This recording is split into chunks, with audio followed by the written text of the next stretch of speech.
Everywhere you look in Harford County, we see the development of new large communities, apartment complexes, and congested roadways. I know you have seen it, and so have I. Harford County is growing, and that's because it's a great place to live and a place in Maryland where people still feel safe.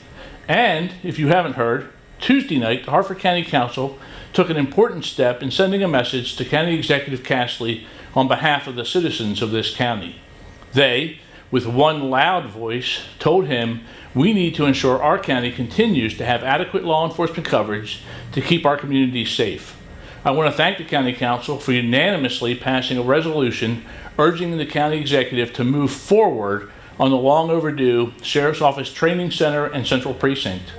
These elected leaders representing all areas of our county understand that this proposed, approved, and previously funded project is not some inventive want, but rather a true public safety need for our citizens and for our county. This is not a need in the future, but a need of several years ago due to the growth we have experienced in our county.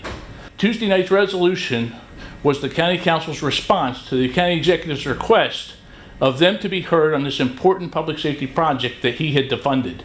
During his testimony to the County Council on April 19th, County Executive Castley challenged the council to look at this project and decide if it should move forward.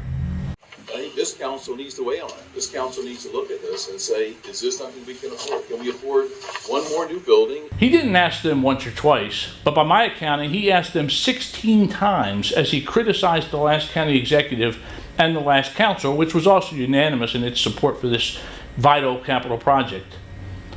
And this council needs to weigh in, not the last council. Again, in his remarks, he also complimented this new council and noted the varying experience represented by its members. He also noted the council's diverse backgrounds and remarked on that importance when examining this decision to move forward on this project. He's not wrong. Our county council is comprised of 5 Republicans and 2 Democrats. There are 3 business owners, 2 prior law enforcement officers, a teacher, and a retired businessman. These representatives range in their ages from younger to older, and these members include fathers and a mom, thinking of their children as they look at the future of our county, and in their unified voice have passed this resolution unanimously. Well, Mr. Castley, you asked 16 times, and the council spoke loud and clear in their answer. Their message is for you to reverse your decision and restore the Harford County Sheriff's Office Central Precinct and Training Academy project. Reverse and restore. Reverse your decision to defund and restore the funding that was removed, or in other words, defunded. Their message is to move forward and send this previously approved and funded project out for bid so that the construction can commence. Over my last 8 years as your sheriff, we have worked hard to keep crime rates at historically low levels through proactive policing and supporting our deputies who are doing this dangerous and sometimes thankless job to keep our citizens safe.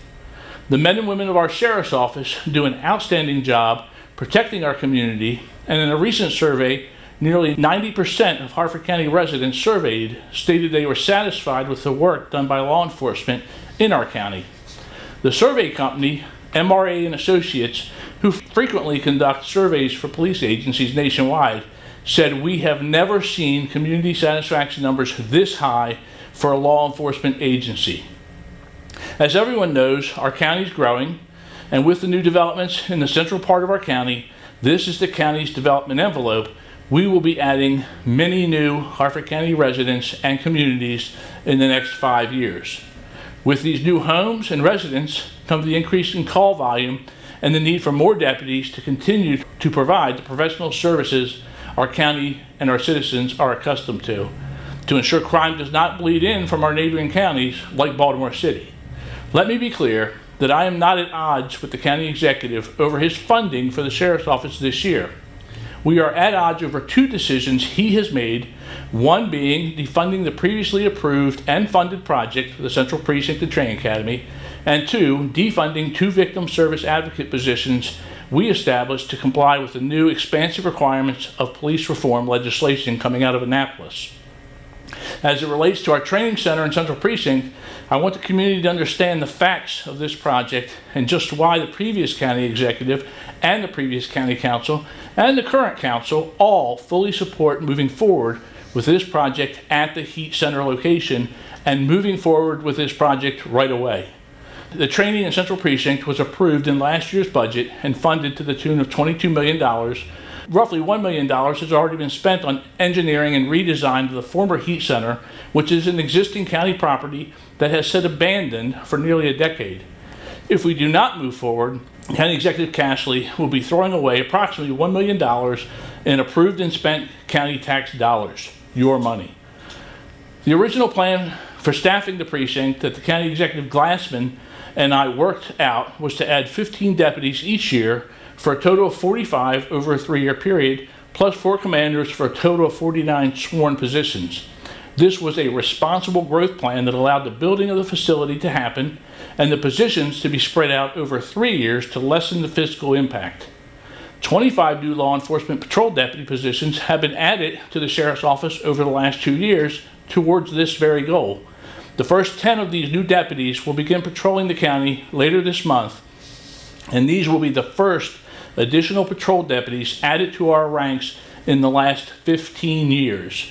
So when you hear the county executive say, I am demanding additional funding in this year's operating budget, understand that is not being honest or transparent. My only request is that he refund the 2 civilian positions he defunded in his operating budget proposal. And let me also be clear when I say no one is talking about a tax increase except the county executive. This is nothing more than a veiled attempt to scare the public into believing that there are fiscal problems here in Harford County. There are not. Clearly, the structural deficit Mr. Castley refers to must be something that the bond rating agencies, who are experts in local government finance, have not seen, because for the last 9 years, and again this year, Harford County has received a AAA bond rating, the highest possible rating attainable. If there was a major fiscal problem with a structural deficit, these agencies, Moody's, the Fitch Group, and Standards & Poor, would have recognized this coming in last year and again this year and lowered our credit rating. They did not. Make no mistake, there's only one person in a county of 260,000 residents that is standing in the way of improving the quality of training for our sheriff's office personnel and that of our allied agencies who train with our men and women. And he is the only one standing in the way of improving police coverage and improving police response times in the central areas of Harford County. County Executive Castley, you asked the question and you received your answer. Stop playing politics with public safety. No elected leader should ever engage in that, and it's time to move forward with this critical public safety project.